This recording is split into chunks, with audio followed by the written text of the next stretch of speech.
Hello student, this is the chapter 3rd of Geography, Natural Vegetation and Wildlife Resources. In last two chapter video we discussed about the natural vegetation and wildlife.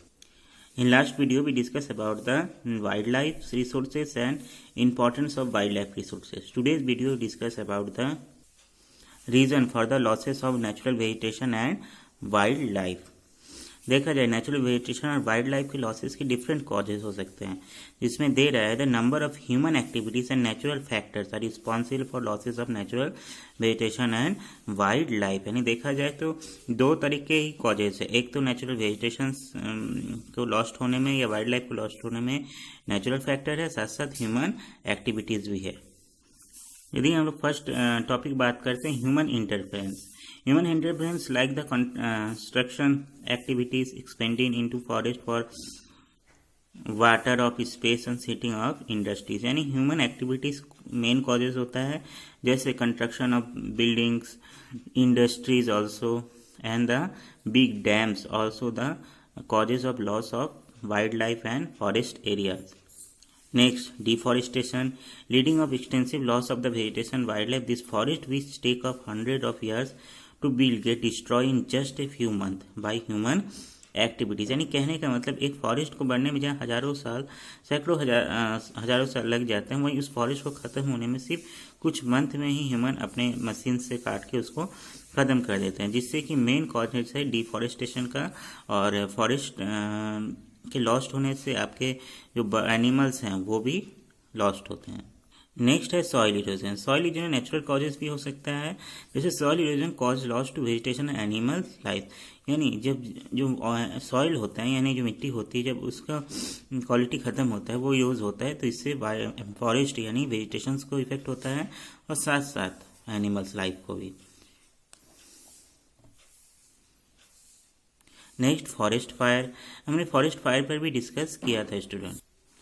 Forest fire भी natural causes में आ सकते हैं, और देखेंगे जब forest fire जब होता है तो आग लगती है जंगलों में, इससे जो इम्पोर्टेंट फॉरेस्ट होते हैं वो ख़त्म होते हैं, साथ साथ जो एनिमल्स लाइफ जो इस पर डिपेंड है वो भी ख़त्म होते हैं। Next natural disaster.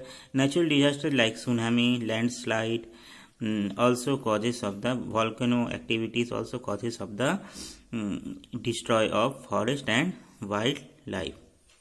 Poaching, which is hunting of wildlife for the collection and illegal trades of hides, skin, nails, teeth, horns and the further etc। यानी देखेंगे एनिमल्स का पोचिंग करना या उसका हंटिंग या शिकार करना भी एक तरह से इलीगल है, और बहुत सारे एनिमल्स को उसके फर के लिए, स्किन के लिए, उसके नेल्स के लिए या हॉर्न्स के लिए मार दिए जाते हैं। इससे भी एक तरह से मेन कॉजेज है वाइल्ड लाइफ का लॉस्ट होने का। स्टूडेंट, हम लोगों ने कॉजेज तो डिफरेंट देख लिए, ह्यूमन कॉजेज भी और नेचुरल कॉजेज भी। हम लोग देखते हैं कि वाइल्ड लाइफ को कैसे कंजर्व किया गया है या कर सकते हैं। जैसे कि वाइल्ड लाइफ हमारे लिए इम्पोर्टेंट्स है, इतना तो क्लियर है कि वाइल्ड लाइफ हमारे लिए मोस्ट इम्पॉर्टेंट्स है, और नेचुरल वेजिटेशंस भी। तो कैसे इसको सेव किया जाए, इसके लिए गवर्नमेंट ने डिफरेंट मेजर लिए हैं। इसको अपने इकोसिस्टम को प्रोटेक्ट करने के लिए, इन्वायरमेंट को प्रोटेक्ट करने के लिए, इसके बैलेंस को बनाए रखने के लिए बहुत सारे ऐसे national park, wild life century establish किए हैं, जहाँ पर कि नेचुरल वेजिटेशन और वाइल्ड लाइफ जो नेचुरल तरीके से वो ग्रो कर सके और वहाँ रह सके। जैसे फर्स्ट दे रहा है national park. These are the strictly reserved for the conservation of wildlife including flora and fauna. Here any activities of forest grazing and cultivation is not permitted। यानी दे रहा है ये ऐसे एरियाज होते हैं जो कि एक तरह से प्रोटेक्टिव एरिया होते हैं। यहाँ पर ह्यूमन एक्टिविटीज़ नहीं हो सकता है, ना ही यहाँ पर जंगलों को काटा जा सकता है, ग्रेजिंग हो सकता है, ना ही वहाँ पर खेती हो सकती है। यहाँ पर सिर्फ वाइल्ड लाइफ जो नेचुरल वेजिटेशन है उनको सेव करने के लिए इसको प्रोटेक्ट किया जाता है और नेचुरली ग्रो करते हैं। Wildlife sanctuaries. The sanctuary give the protect to fauna only, killing and capturing of any species of wild animal is prohibited. यानी देखेंगे ऐसे एरिया जो स्पेसिफिक वाइल्ड लाइफ के लिए ही सेव करने के लिए यहाँ पर एक तरह से ऐसे एरियाज को बनाया गया है जहाँ पर कि वाइल्ड लाइफ नेचुरली तरीके से रह सके, वहाँ पर उनका शिकार करना टोटली प्रोहिबिटेड है, यानी इलीगल है। The next is the biosphere reserve.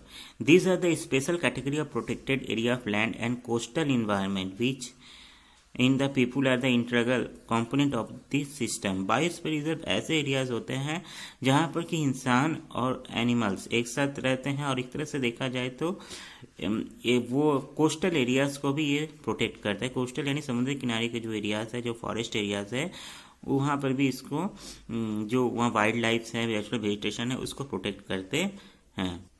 Another effect को भी हम लोग देख सकते हैं, जैसे effect to conserve natural vegetation and wildlife, यानी कुछ और भी हम लोग एक्टिविटीज़ को देख सकते हैं। जैसे दे रहा है the conservation protection of national park, wild life sanctuary and biosphere reserve, awareness programme like social forestry and the Van Mahotsav among communities at rural and urban level.